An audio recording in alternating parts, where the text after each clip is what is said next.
تو اللہ تعالیٰ جل شانہ نے قیامت کے دن کی قسم کی تو ساتھ نفس لوامہ کی بھی قسم کی۔ قسم تو کوئی بھی کرے تو سننے والا متوجہ ہوتا ہے کہ یہ جو قسم کی جا رہی ہے تو یہ کسی عنوان کی اہمیت کو بیان کرنا مقصود ہے، تو پھر قسم اگر رب کرے تو پھر سمجھنے کے لیے کافی ہے کہ وہ کتنا اہم مضمون ہوگا جس پہ میرا رب رب ہو کے قسم کر رہا ہے۔ تو قیامت پر اللہ تعالیٰ قسم فرما رہا ہے تاکہ اس کا قسم فرمانا اہل عقل کے لیے کافی ہو کہ اس کے اس بات کے لیے اس سے بڑی کیا دلیل ہو سکتی ہے کہ میرا رب اس پہ قسم کر رہا ہے۔ اَيَحْسَبُ الْإِنسَانُ أَن لَّن نَّجْمَعَ عِظَامَهُ، اللہ تعالیٰ ارشاد فرماتا ہے کہ کیا آدمی یہ سمجھتا ہے کہ ہم ہرگز اس کی ہڈیاں جمع نہیں فرمائیں گے؟ یہ ایک کافر تھا، عدی بن ربیعہ، یہ مراد ہے یہاں انسان سے۔ ایک روایت کے مطابق ابو جہل بن ہشام مراد ہے۔ تو یہ ابو جہل یا عدی بن ربیعہ یہ کہتے تھے کہ کیا ہڈیوں کو دوبارہ جوڑا جائے گا، دوبارہ ان کو جمع کیا جائے گا؟ یہ نہیں ہو سکتا، قیامت نہیں آ سکتی۔ وہ کہتے تھے یہ جہاں ہے بس ختم ہو جائے گا کام تمام، لہٰذا جو عزت پانی ہے، جو لذت حاصل کرنی ہے، جو عیش و عشرت کرنی ہے، جو کچھ کرنا ہے اسی جہان میں کر لو۔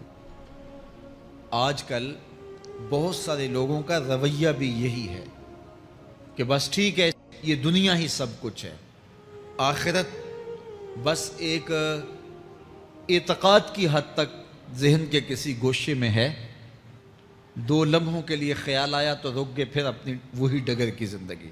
لیکن آخرت جب تیقن کی اس منزل تک پہنچ جائے پھر انسان کے اعمال کے اندر خود بخود جو ہے وہ نظم پیدا ہو جاتا ہے کہ چونکہ میں اللہ کے حضور پیش ہونا ہے اور ایک ایک عمل کا میں نے حساب دینا ہے۔ تو آخرت کے بارے میں یقین کی کمزوری انسان کو جو ہے وہ گناہوں کی دلدل میں پھنسا دیتی ہے۔ اس لیے آخرت کا یقین یہ بہت ضروری ہے تاکہ ہماری زندگی میں نظم پیدا ہو اور ہم اللہ کے حضور جھکنے والے، اس کے شکر گزار بندے، اس کی اتباع کرنے والے بنے۔ تو اب وہ کافر کہتے تھے ابن ربیعہ یا ابو جہل کہ یہ جو ہڈیاں ہیں ان ہڈیوں کو کیسے دوبارہ زندہ کیا جائے گا۔ نضر بن حارث ایک کافر تھا، وہ کہیں سے قبرستان سے پرانی ہڈی اٹھا لایا اور وہ اتنی بوسیدہ تھی کہ ہاتھ کے لمس سے ٹوٹ ٹوٹ کے گرتی تھی، اور حضور کے پاس آ کھڑا ہوا اور آ کے کہنے لگا کہ کیا ان ہڈیوں کو دوبارہ زندہ کیا جائے گا؟ کون ہے ان کو جو دوبارہ زندہ کرے؟ اور ساتھ ہڈی توڑتا ہے اور اس کے ریزے زمین پہ گرتے ہیں۔ تو حضور علیہ السلام نے اللہ کی جانب سے اس کا جواب دیا۔ ذرا قرآن پڑھیے، سورہ یاسین کا آخری رکوع ہے، وَضَرَبَ لَنَا مَثَلًا وَنَسِیَ خَلْقَهُ قَالَ مَن يُحْیِی الْعِظَامَ وَهِیَ رَمِیمٌ۔ اب وہ باتیں کرنے لگ گیا ہے، اس کی زبان بولنے لگی ہے، اب کہاوتیں ہمارے لیے لاتا ہے، اور کیا کہتا ہے؟ مَن يُحْیِی الْعِظَامَ وَهِیَ رَمِیمٌ، ان ہڈیوں کو کون زندہ کرے گا جبکہ اتنی بوسیدہ ہو گئی ہیں؟ تو یہ نضر بن حارث حضور کے سامنے ہڈی لایا تھا اور توڑتا تھا اور کہتا تھا یہ ہڈیاں زندہ ہوں گی، ان ہڈیوں کو دوبارہ اٹھایا جائے گا جو اتنی بوسیدہ ہو گئی ہیں کہ ہاتھوں کا لمس بھی گوارا نہیں کرتی، اس کو دوبارہ زندہ کیا جائے گا؟ کون زندہ کرے گا؟ جواب سنو، قُلْ يُحْيِيهَا الَّذِي أَنشَأَهَا أَوَّلَ مَرَّةٍ، اے محبوب فرما دیجئے اب تو ہڈیاں موجود ہیں، جب ہڈیاں بھی نہیں تھیں تو جس رب نے انسان بنایا ہڈیوں کو جوڑ کے نہیں بنا سکتا؟ اب تو میٹیریل موجود ہے، جب میٹیریل بھی موجود نہیں تھا۔ هل أتى على الإنسان حين من الدهر لم يكن شيئا مذكورا، انسان پر وہ وقت بھی آیا ہے جب یہ قابل ذکر چیز ہی نہیں تھا، اس کا نقشہ نہیں تھا، اس کی صورت نہیں تھی، اس کا میٹیریل نہیں تھا، اس کا مادہ نہیں تھا، لیکن جس نے حضرت انسان بنایا پانی کی بوند سے تخلیق کیا، تو اب کیا وہ ہڈیوں کو جوڑ کر انسان نہیں بنا سکتا؟ تو یہ کفار بات کرتے تھے کہ نہیں نہیں نہیں، اتنی بوسیدہ ہڈیوں کو کیسے زندہ کیا جائے گا، یہ بات سمجھ میں نہیں آتی۔ پھر ان کے ذرے بکھر گئے، بعض انسانوں کو جانور چیڑ پھاڑ کے کھا گئے، کچھ وہ کھا گئے، کچھ ہڈیاں پڑی رہ گئیں، کچھ ان کی ہڈیاں راکھ بن کے اڑ گئیں۔ تو کیسے ہو سکتا ہے کہ ان کو دوبارہ زندہ کیا جائے، ان کے اجزاء جوڑے جائیں؟ اب یہ عدی بن ربیعہ نے بھی یہی کہا۔ اللہ ارشاد فرماتا یحسب الانسان ان لن نجمع عظامہ، یہ آدمی گمان کرتا ہے، کہتا ہے کیا ہڈیوں کو دوبارہ زندہ کیا جائے گا؟ اللہ فرماتا ہے کیوں نہیں، ہم اس بات پہ قادر ہیں کہ اس کے انگلیوں کے پور پور کو دوبارہ کھڑا کر دیں، اور اس کے اجزاء جو بکھرے ہوئے ہیں ان کو ہم اکٹھا کر کے دوبارہ ان کو جوڑ دیں، ہمارے لیے کوئی مشکل نہیں ہے۔ لیکن یہ اس کا خیال ہے کہ ہڈیوں کو کیسے جوڑا جائے گا، لیکن سورہ یاسین میں جو دلیل دی اس پہ کس قدر جو ہے وہ اشش کرنے کو جی چاہتا ہے۔ فرمایا کہ قل یحییھا الذی انشأھا اول مرہ، یہ کہتے ہیں یہ ہڈیاں کون جوڑے گا؟ کہا جب ہڈیاں بھی نہیں تھی، جس نے ہڈیاں بنائی اس کے لیے جوڑنا کیا مشکل ہے؟ تو یہ عجیب تم نے بات کی۔ تو اللہ تعالیٰ جل شانہ قیامت کے دن ہمارے وجود دوبارہ اٹھائے گا اور اپنے حضور بندوں کو کھڑا کرے گا اور ان سے سوال پوچھے گا۔ یہ نہیں ہے کہ جو مرضی کرتے گئے، ایک آدمی نے ظلم کیا، جبر کیا، زیادتیاں کی، لوگوں کا حق لوٹا، لوگوں کا مال غصب کیا، عزتیں پامال کی، اور اتنا مؤثر تھا کہ عدالتیں وہ خرید لیتا تھا، کچہریاں وہ خرید لیتا تھا، پولیس وہ خرید لیتا تھا، کوئی سے پوچھنے والا نہیں تھا، اس کی بات چلتی تھی، اس کا فون چلتا تھا، اس کا رکا چلتا تھا، عیش و عشرت کی زندگی گزاری اور مر گیا، ہزاروں کے حق غصب کر کے، ہزاروں کا مال ہڑپ کر کے، لوگوں کی آبروئیں لوٹ کے مر گیا اور قبر میں چلا گیا، بس قصہ ختم۔ اب نہ وہ اٹھے گا نہ اس سے حساب لیا جائے گا، تو پھر انصاف کہاں گیا؟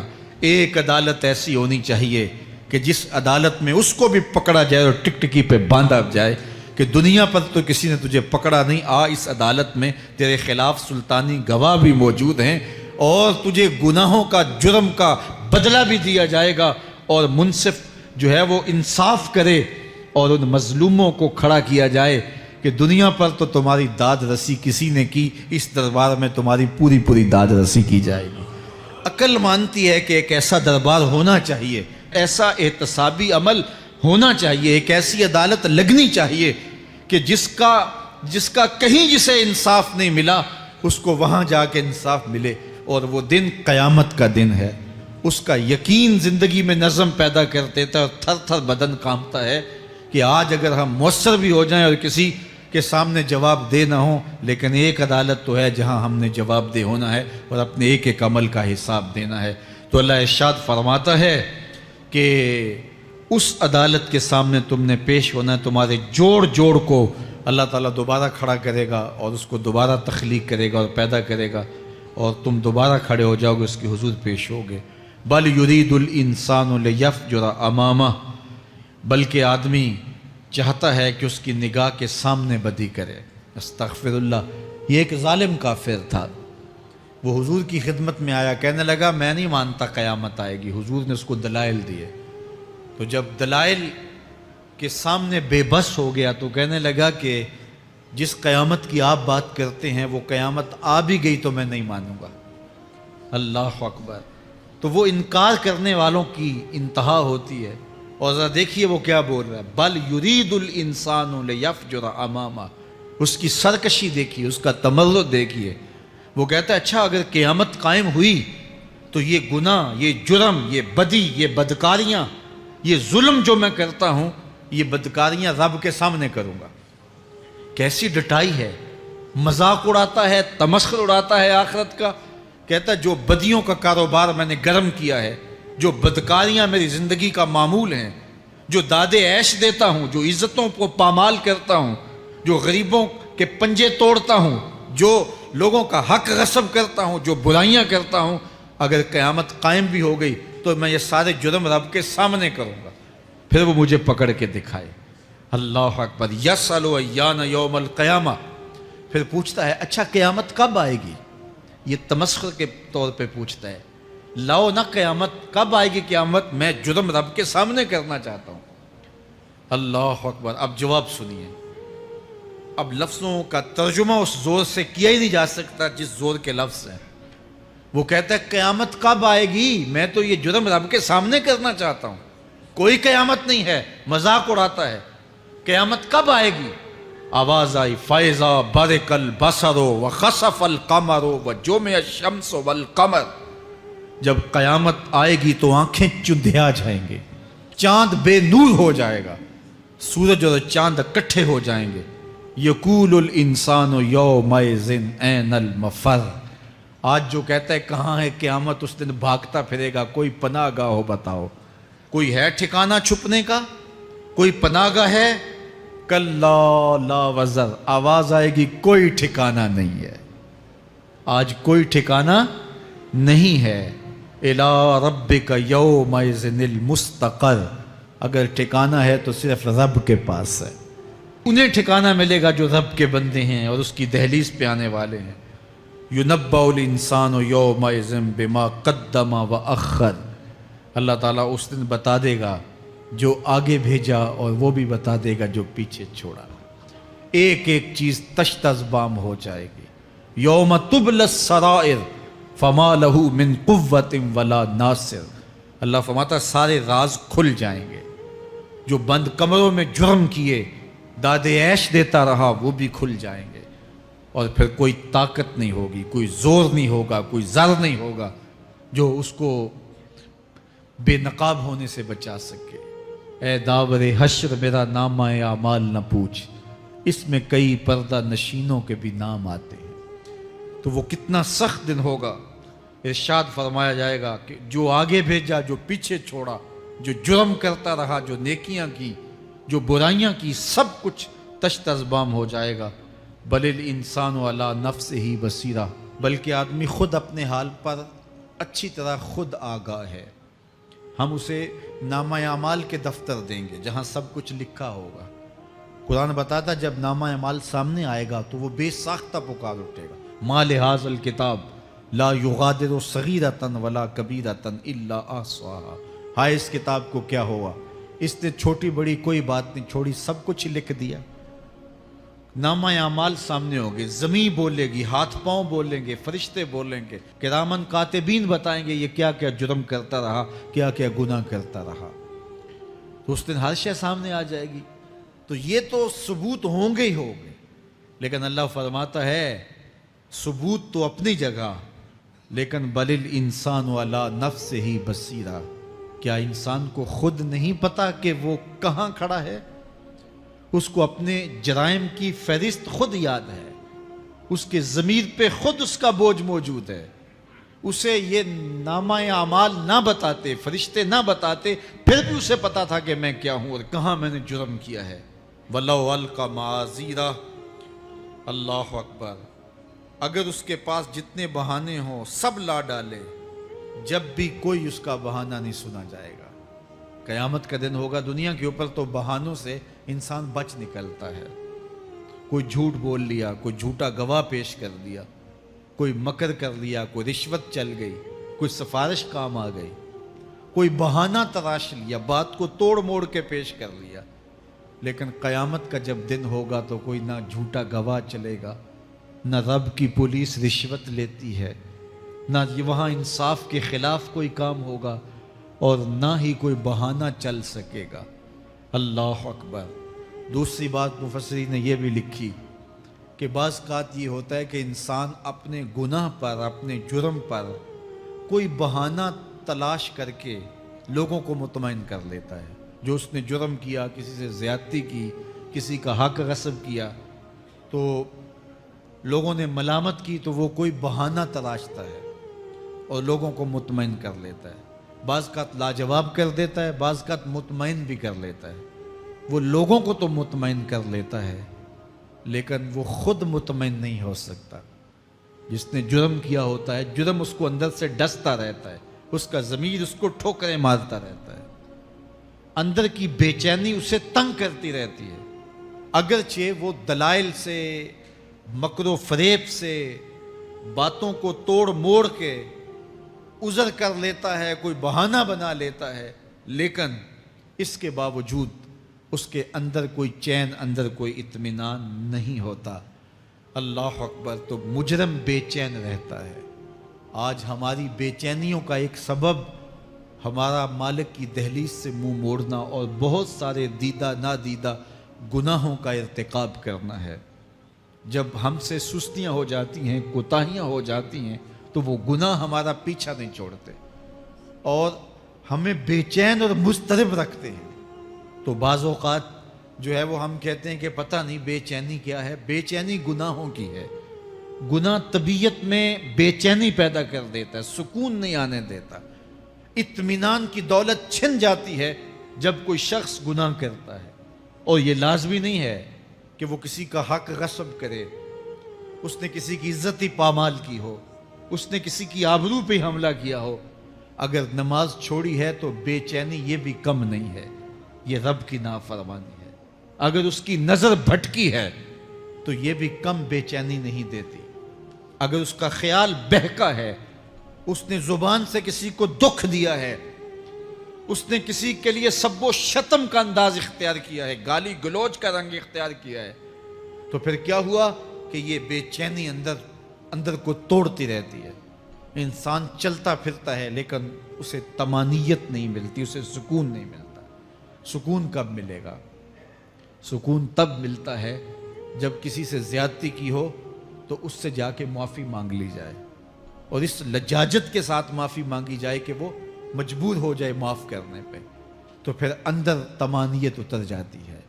اگر رب کی نافرمانیاں کی ہیں تو لیلۃ القدر کے دامن میں اس سے معافی مانگ لو، اتنی لجاجت سے معافی مانگو، اس قدر رو کے معافی مانگو، ترلے منت پہ اتر آؤ، ہاتھ جوڑو، آنسو بہاؤ، چیخو، چلاؤ، رو، اس کی دہلیز سے لپٹ جاؤ، اس سے اپنے گناہوں کی معذرت کرو۔ جب مالک نے معاف کر دیا، اندر کی ساری بے چینیاں مٹ جائیں گی، دل کو قرار مل جائے گا، دل کو تسکین نصیب ہوگی۔ تسکین اس کی دہلیز سے تمہیں ملے گی، یہ اندر سے پھوٹتی ہے، باہر سے نہیں آتی ہے۔ تسکین کے قافلے اندر ہی اترتے ہیں، اندر سے اس کے سوتے پھوٹتے ہیں، اس کے چشمے پھوٹتے ہیں۔ ہم باہر سے ڈھونڈتے ہیں، باہر سے تسکین نہیں ملتی، یہ اندر سے آئے گی۔ اس لیے اس دل کے اوپر لگے ہوئے میل کچیل کو، غلاظت کو دور کر لو اور کھرچ دو دل کے اوپر پڑے ہوئے جتنے بھی زنگ ہیں، تو پھر نتیجہ کیا ہوگا؟ دل ستھرا ہوگا، مصفا ہوگا، مزکا ہوگا، تو پھر دل پر نور ہوگا، تو پھر آپ کو زندگی گزارنے کا لطف اور سرور اور مزہ آنے لگ جائے گا۔ تو انسان جب دلیلیں تراشتا ہے، اس سے بعض اوقات اپنے آپ کو بھی مطمئن کرنے کی کوشش کرتا ہے، اوروں کو بھی مطمئن کر لیتا ہے، لیکن حقیقت میں اطمینان نہیں ہوتا، وہ بے چینی ہوتی ہے۔ تو اللہ تعالیٰ جل شانہ اس کہانی کو بیان کرتے ہوئے ایک اور مضمون کو بیان کیا، اور یہ بالکل درمیان میں جملہ معترضہ کے طور پہ جو ہے وہ نظر آ رہا ہے کہ بات تو چل رہی ہے، تو اچانک اللہ اپنے محبوب سے مخاطبہ فرماتا ہے اور کیا ارشاد کرتا ہے؟ لا تحرک بہ لسانک لتعجل بہ۔ تو یہ اچانک بات کیوں آ گئی؟ اصل بات یہ تھی کہ جب وحی نازل ہوتی تو آقا کریم علیہ السلام ہمہ تن گوش ہو کے اس وحی کو سنتے، پھر اس کو محفوظ کرنے کی فکر ہوتی کہ جو میں نے سنا ہے وہ اچھی طرح مجھے یاد ہو جائے، اور پھر آقا کریم علیہ السلام کی تیسری فکر یہ ہوتی کہ اس کے جو معارف ہیں، اسرار ہیں، اور اس کے جو ثمرات ہیں، اس کی جو تفصیلات اور نکلنے والے اس کے نتائج ہیں، وہ بھی اچھی طرح جو ہے وہ میں سمجھ پاؤں۔ تو یہ تین مشقتیں بیک وقت حضور گوارا کر رہے ہوتے۔ اب قیامت کا ہولناک منظر جو پیش کیا گیا، اور پھر انسان جب اپنے رب کی نافرمانی کرتا ہے تو جو اس کا حال ہوتا ہے، تو یہ سارے مضامین کو اللہ کے محبوب سن رہے تھے۔ حضور کے قلب اطہر پر گرانی آئی، اور میرے رب کو کیسے گوارا تھا۔ جو حضور سن رہے تھے جلدی جلدی اس کو زبان پہ لانا چاہ رہے تھے تاکہ وہ اچھی طرح ازبر ہو جائے، لیکن اللہ نے محبوب کی اس مشقت کو دیکھا تو فرمایا لا تحرک بہ لسانک لتعجل بہ۔ محبوب آپ اپنی زبان کو جنبش نہ دیں، آپ جلدی کرتے ہیں تاکہ وہ جو میں نے سنا ہے وہ میری زبان پہ آ جائے، ان علینا جمعہ و قرآن، یہ ہمارے اوپر ہے، ہم آپ کے دل میں جمع بھی کریں گے، جو آپ کو سکھایا ہے وہ آپ کو یاد بھی رہے گا، وہ آپ بھول نہیں سکیں گے۔ فَإِذَا قَرَأْنَاهُ فَاتَّبِعْ قُرْآنَ، اور جب ہم پڑھ لیں تو پھر اس کے بعد آپ اس کو دہرائیں پڑھیں۔ ثُمَّ إِنَّ عَلَيْنَا بَيَانًا، پھر اس کی تفصیل بھی ہمارے ذمہ ہے، اس کا بیان بھی ہمارے ذمہ ہے۔ اس سے وہ لوگ جو حجیت حدیث کا انکار کرتے ہیں اور پھر وہ کہتے ہیں کہ نہیں بس قرآن مجید کی آیات ہی ہیں، اس کے علاوہ اور کچھ نہیں ہے، وہ من اللہ نہیں ہے، تو یہاں غور کرنا ہے۔ ثم ان علینا بیانہ فرمایا گیا، پھر ہمارے اوپر ہے اس کا بیان جو آپ کو ہم القاء کریں۔ اور آقا کریم نے فرمایا، سنن نسائی کی روایت ہے، انما اوتیت القرآن ومثلہ معہ، مجھے قرآن دیا گیا اور قرآن جتنے اور علوم بھی میرے سینے میں رکھے گئے۔ تو صرف قرآن ہی نہیں اتارا گیا حضور کے سینے میں، حضور کے سینے میں بہت کچھ نازل کیا۔ حضور کا سینہ گنجینہ ہے اسرار و معانی کا، اور اللہ تعالیٰ جل شانہ نے اپنے محبوب کو بہت کچھ عطا کیا۔ یہ بیان کرنے کے بعد فرمایا، کلا بل تحبون العاجلہ وتذرون الآخرہ۔ اللہ اکبر، کوئی نہیں بلکہ یہ جو تم لوگ ہو اے کافرو، تم اس چیز کو پسند کرتے ہو جو بالکل نقد ہے، جو جلد ملنے والی ہے۔ دنیا کا سودا نقد ہے، دنیا کے نفع نقد ہیں، دنیا کی لذات نقد ہیں۔ شیطان کہتا ہے اب چوری کرو اب مال آئے گا، اب زنا کرو اب لذت ملے گی، اب ڈاکہ کرو اب امیر ہو جاؤ گے۔ تو دنیا کے سودے نقد ہیں اور آخرت کے وعدے ادھار ہیں۔ اور ارشاد فرمایا، بل تحبون العاجلہ، تم دنیا کی جو عاجل چیزیں ہیں، جو بالکل نقد سودے ہیں، تم ان کے پیچھے پڑتے ہو، وتذرون الآخرہ، اور آخرت کو چھوڑتے ہو۔ دوسرے مقام پہ ارشاد فرمایا سورہ الاعلیٰ میں، بل تؤثرون الحیات الدنیا والآخرۃ خیر وابقی، تم دنیا کی جیتی زندگی کو ترجیح دیتے ہو، حالانکہ آخرت بہتر بھی ہے اور دائمی بھی۔ میں آپ کی توجہ چاہوں گا، آخرت بہتر بھی ہے اور دائمی بھی، لیکن تمہاری ترجیح یہ دنیا ہے جس کی آخرت کے مقابلے میں کوئی حیثیت ہی نہیں ہے۔ حضور نے ارشاد فرمایا، اگر کسی کو جنت میں ایک کوڑا رکھنے کی جگہ مل جائے، ایک ڈنڈا رکھنے کی جگہ مل جائے، دنیا و ما فیہا کی دولتوں سے وہ زیادہ قیمتی ہے۔ 7 براعظموں پہ پھیلی ہوئی کائنات، سمندروں کی تہوں میں قیمتی موتی، پہاڑوں کے دامن میں قیمتی معدنیات، مالیاتی اداروں کے پاس سرمائے، لوگوں کے پاس دولت کے انبار، یہ سارے اکٹھے کر لیے جائیں اور ان کی قیمت لگائی جائے، اور جنت میں ایک ڈنڈا رکھنے کی جگہ، ایک عصا رکھنے کی جگہ، ایک کوڑا رکھنے کی جگہ، وہ جگہ پھر بھی زیادہ قیمتی ہے۔ پراپرٹی ویلیو ہوتی ہے نا، وہ کہتے ہیں کہ دور دراز دیہات سے 10 ایکڑ فروخت کریں تو یہاں ہمارے بائی پاس پہ اگر لیں تو 1 کنال جگہ آئے گی، 10 ایکڑ فروخت کر کے یہاں 1 کنال ملے گی۔ اور اگر آپ مزید اس کو فروخت کر کے مزید جو ہے وہ کسی مہنگے علاقے میں چلے جائیں تو ہو سکتا ہے 2 مرلے اس 10 ایکڑ کے مقابلے میں آئیں۔ تو اس طرح مختلف جگہوں کی پراپرٹی ویلیو ہوتی ہے۔ اللہ کے محبوب جنت کی پراپرٹی ویلیو بتا رہے ہیں۔ 7 براعظموں پہ پھیلی ہوئی کائنات کو ایک پلڑے میں رکھیں، پوری دنیا کے اندر جو سرمائے ہیں، جو ماضی میں سرمائے لوگوں نے خرچ کر لیے، جو حال میں موجود ہیں، جو آنے والے ادوار میں لوگوں کے پاس آئیں گے، قارون کا خزانہ اور سرمائے سارے اکٹھے کر کے ایک پلڑے میں رکھ دیں، جنت میں ایک عصا رکھنے کی جگہ پھر بھی زیادہ قیمتی ہے۔ تو پھر دنیا کی آخرت کے مقابلے میں قیمت کیا ہوئی؟ دنیا کی جنت کے مقابلے میں ویلیو کیا ہوئی؟ اور جنت میں سب سے کم جگہ کس کو ملے گی؟ جو سب سے آخر میں جائے گا۔ ظاہر ہے سب سے کم جگہ اسی کے پاس ہوگی جو سب سے آخر میں جہنم کے دھکے کھا کھا کے، رگڑے سہ سہ کے پھر آخر میں جنت میں جائے گا۔ سب سے تھوڑی جگہ اس کے پاس ہوگی۔ حدیث پاک میں آتا ہے، بخاری میں آتا ہے، حضور نے ارشاد فرمایا، کہ جب جہنم سے آخری جہنمی نکالا جائے گا تو اللہ تعالیٰ اسے پوچھے گا بتا تیری کوئی آرزو، تو وہ کہے گا مالک یہ آرزو ہے، یہ آرزو ہے، مختلف آرزوؤں بتائے گا۔ اللہ فرمائے گا لکا ما تمنیتا، جو تو نے آرزو کی جا جا تجھے میں نے عطا کر دی، اب جنت میں چلا جا۔ تو اس کی تو توقع یہ ہوگی کہ سایہ دیوار جنت میں جگہ مل جائے تو غنیمت ہے، اور اگر جنت کے اندر جاؤں تو کوئی جھونپڑا مل جائے 2 مرلے کا تو وہ بھی کافی ہے۔ لیکن اللہ اسے کتنی جگہ دے گا؟ اللہ فرمائے گا جا جنت میں، تیرے لیے جنت میں دنیا سے 10 گنا جگہ ہے۔ 7 بر اعظموں کو 10 سے ضرب دے تو کہا کہ دنیا سے 10 گنا جگہ تیرے لیے۔ اس کو یقین ہی نہیں آئے گا، وہ کہے گا اتسخر وانت الملک، میرے رب تو بادشاہ ہو کے مجھ سے مذاق کر رہا ہے؟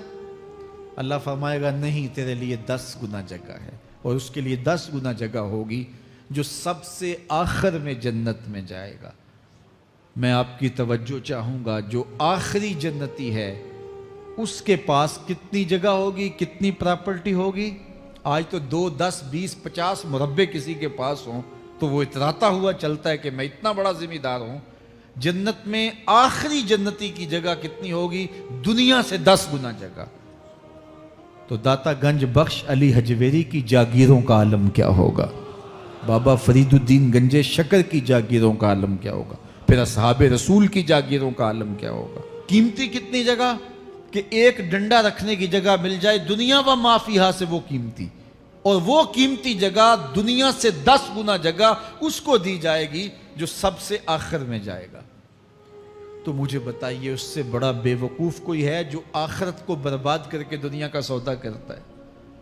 بل توسرون الحیات الدنیا والآخرۃ خیر و ابقا، کہا آخرت بہتر بھی ہے اور دائمی بھی ہے، نہ ختم ہونے والی زندگی ہے۔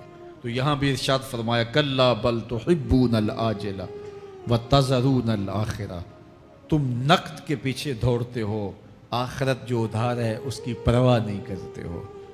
یہ نقد تمہیں مل بھی جائے، پہلی تو بات ہے ملتی نہیں ہے، دنیا تمہارے آگے بھاگتی ہے اور تم پیچھے بھاگ رہے ہو۔ کچھ حصہ تمہیں مل بھی گیا تو وہ کتنے سالوں کے لیے؟ 60 سال 70 سال، یہ تو بڑی لمبی زندگی ہیں۔ ہمارے ہاں 45 سال ایوریج نکالی گئی ہے۔ 60 سال بھی کوئی جی لے، 70 سال بھی کوئی جی لے، کیا حیثیت ہے آخرت کے مقابلے میں؟ آخرت کا ایک دن یوم حشر قرآن بتاتا ہے 50,000 سال کا ہوگا۔ 50 سال کا نہیں، 100 سال کا نہیں، 50,000 سال کا ایک دن۔ پھر اس کے بعد نہ ختم ہونے والی زندگی، مینڈے کی شکل میں موت کو بھی ذبح کر دیا جائے گا، موت کو بھی موت آ گئی، اب موت نہیں ہے، نہ ختم ہونے والی زندگی۔ اور جو جنت میں چلا گیا سب سے آخر میں جانے والے کی یہ جائیدادیں۔ تو اصل زندگی تو آخرت کی زندگی ہے۔ کلا بل تحبون العاجلہ وتذرون الآخرہ، یہ تو ایک سودا ہے۔ اب اللہ تعالیٰ ایک اور چیز بتا رہا ہے، ذرا غور کیجئے۔ دنیا کی محبت دل میں ایسی پیدا ہو گئی کہ ہمیں سال کے بعد ماہ سیام میں مسجد میں آنا نصیب ہوتا ہے، اور ہم اپنی ہی دنیا میں مگن ہیں کہ یہی دنیا سب کچھ ہے۔ یہ کائنات بھی دیکھو، میرا رب بیان کر رہا ہے وجوہ یومئذ ناظرہ الی ربہا ناظرہ۔ وہ دن جب آئے گا تو جب بندے اس کے حضور حاضر ہوں گے جنہوں نے اپنی زندگی حزم و احتیاط سے گزاری ہوگی، رب کی اتباع میں، فرما برداری میں، اس کے حکموں کو پورے کرتے بسر کی ہوگی، پھر ان کو صلہ کیا ہوگا؟ اللہ فرمایا کچھ چہرے ہوں گے جو تر و تازہ ہوں گے، کھل کے گلاب ہو جائیں گے، چہرے منور اور تابہ ہوں گے۔ یہ اتنے کھلے کیوں ہوں گے، چہرے گلاب کیوں ہوں گے؟ الی ربہا ناظرہ، اس لیے کہ رب کا دیدار نصیب ہوگا۔ رب کا دیدار نصیب ہوگا تو چہرے کھل جائیں گے اور چہرے شگفتہ ہو جائیں گے، چہرے تر و تازہ ہو جائیں گے۔ یار کوئی پرانا دوست مل جائے اور آپ سخت صدمے کے ماحول میں ہوں تو اچانک اسے دیکھ لیں تو آپ کا چہرہ کھل جاتا ہے اور آپ کا چہرہ گلاب بن جاتا ہے، تو پھر کیا منظر ہوگا؟ دنیا کے تھکے ہوئے لوگ، جنگوں کے ستائے ہوئے لوگ، بدر، احد، حنین اور کربلا کی سختیاں گوارا کیے ہوئے لوگ، تہجد کے اندر لمبا قیام کر کے راتوں کی تنہائیوں کے تھکے ہوئے لوگ، حلال کھایا حرام نہیں کھایا اور دنیا سے پیچھے رہ گئے، دنیا آگے چلی گئی اور یہ حلال کی تلاش میں بظاہر پیچھے رہ گئے۔ گھر والے بھی تانے دیتے ہیں کہ تم تو پیچھے رہ گئے، دنیا کہاں چلی گئی، تمہارے رشتہ دار کہاں چلے گئے۔ تانے اور تانوں تشنی کے برستے تیر سہے ساری زندگی گزار دی۔ دکھوں کے مارے ہوئے یہ شخص جب قیامت کے دن اپنے رب کے حضور جائیں گے تو اللہ رخ انور سے نقاب ہٹا دے گا، پھر کیا ہوگا؟ اللہ کا دیدار ہوگا تو یہ چہرے کھل جائیں گے، ساری تھکن اتر جائے گی، جنم جنم کی ساری تھکن اتر جائے گی اور چہرے شگفتہ گلاب بن جائیں گے۔ اللہ فرمائے گا دیکھو ان کے چہرے کیسے کھلے ہوئے، وجوہ یومئذ ناظرہ الی ربہا ناظرہ۔ یہ تو خوش نصیب لوگوں کے چہرے ہیں۔ ووجوہ یومئذ باسرہ، اور پھر اس دن کچھ منہ بگڑے ہوئے ہوں گے۔ کیسے بگڑے ہوں گے؟ پاؤں میں درد ہو تو چہرے پر بگاڑ ہوتا ہے، پیٹ میں درد ہو تو چہرہ اچھا دکھائی نہیں دیتا، کان میں درد ہو، آنکھ میں درد ہو، سر میں درد ہو تو چہرہ بگڑ جاتا ہے۔ اور ان کے چہرے اتنے بگڑے ہوں گے، کوئی آنے والا خوف طاری ہو تو چہرے بگڑ جاتے ہیں۔ اور انسان کے چہرے کی ہوائیاں اڑی ہوتی ہیں، اب ان کے چہروں کی ہوائیاں اڑی ہوں گی۔ کیوں؟ قرآن بتاتا ہے تظن ان یفعل بہا فاقرہ، یہ ڈر رہے ہوں گے کہ ہمارے ساتھ اب جو سلوک ہونے والا ہے وہ کمر کی ہڈی توڑ دے گا۔ ہم نے رب کے حکموں کو توڑا، ہم نے پرواہ نہیں کی، ہم سمجھے دنیا میں آئے ہیں تو ہماری دنیا ہے، آوارہ ہوں، خواہشات نفس کے مطابق زندگی گزاریں، آنکھیں بے حیائی میں لگی رہیں، سوچیں آوارگی میں لگی رہیں، کان نغمے سنتے رہے، زبان جھوٹ بکتی رہی، ظلم و جبر کا بازار گرم رکھا، عصمتیں عزتیں پامال کرتا رہا، لوگوں کا مال لوٹتا رہا، حق غصب کرتا رہا، کلیجے اور دل چیرتا رہا، لوگوں کو زخمی کرتا رہا، لوگوں کے جذبات سے کھیلتا رہا، پرواہ نہیں کی کہ یہ دنیا ہے، امتحان گاہ ہے، چند دنوں کے لیے آئے ہیں، اللہ کے حضور پیش ہونا ہے، عملوں کا حساب ہونا ہے۔ اب جب وہ دیکھیں گے کہ ہمارے ساتھ کیا ہونے والا ہے تو ان کے چہرے پہلے بگڑ جائیں گے۔ کیوں؟ وہ گمان کریں گے کہ ان کی ریڑھ کی ہڈی توڑ دی جائے گی، ایسے عذاب آئیں گے جس طرح کسی کی ریڑھ کی ہڈی ٹوٹ جائے تو اس کا چہرہ شگفتہ گلاب تو نہیں ہوتا، اس کا چہرہ جو ہے وہ تو کس قدر مرجھایا ہوا ہوتا ہے۔ تو اللہ ارشاد فرماتا ہے اس طرح ان کے چہرے ہوں گے۔ ابھی عذاب آیا نہیں ہے لیکن چہرے پہلے اترے ہوئے ہوں گے، اور جب عذاب کی بھٹی میں ڈالے جائیں گے، اللہ اکبر، اور وہ سخت عذاب، حضور نے جبریل امین سے پوچھا مجھے جہنم کے عذابوں کا ذکر سناؤ۔ عرض کی حضور سب سے ہلکے عذاب کی کہانی سناتا ہوں، اور وہ یہ کہ جہنمی کے پاؤں میں آگ کا جوتا رکھا جائے گا، باقی پورا بدن اس کا سلامت ہوگا۔ یہ سب سے ہلکے عذاب کی کیفیت ہے۔ اب پاؤں میں آگ کا جوتا ہوگا، حدت، گرمی، شدت اتنی ہوگی کہ دماغ پگھل کے ناک اور کانوں کے راستے سے باہر آ جائے گا۔ پاؤں میں رکھے ہوئے جوتے کی گرمی دماغ کو ایسے چڑھے گی کہ وہ پگھل جائے گا اور ناک اور کانوں کے راستے سے باہر آ جائے گا۔ تو اللہ کے عذاب کے خوف سے چہرے بگڑ جائیں گے، حالت سلامت نہیں رہے گی۔ یہ بات ذہن میں رکھیں کہ اللہ جس کو جہنم میں ڈالے گا اس کو اس صورت میں نہیں ڈالے گا، یہ محمدی صورت ہے، یہ شکل اس کی چھین لی جائے گی اور اس کی شکل بڑی کر دی جائے گی۔ اس کا ایک ایک دانت احد پہاڑ جتنا ہوگا۔ احد پہاڑ کا پھیلاؤ 15 کلومیٹر پہ ہے، 15 کلومیٹر کا ایک دانت اور 32 دانت کتنے ہوں گے تو منہ کتنا بڑا ہوگا۔ اس کو اتنا بڑا اس لیے کیا جائے گا تاکہ وہ عذاب کی تکلیف زیادہ سہے۔ 70 گز موٹی کھال ہوگی اور کھال جل جائے گی تو اللہ قرآن میں فرماتا ہے ہم نئی کھال دے دیں گے تاکہ عذاب کی تکلیف اس کو گوارا کرنی پڑے۔ پھر چیخے گا، چلائے گا، ہائے مجھے پانی دو، پانی دو، پیاس کی شدت ہے۔ 70 سال تک تو اس کی کوئی آواز ہی نہیں سنے گا۔ 70 سال کے بعد داروغہ جہنم چیخ کر کہے گا کیا مانگتا ہے؟ وہ بولے گا مجھے پانی چاہیے۔ کہا جائے گا تو بے بھی ملتا ہے پانی۔ پھر داروغہ جہنم اسے پانی دے گا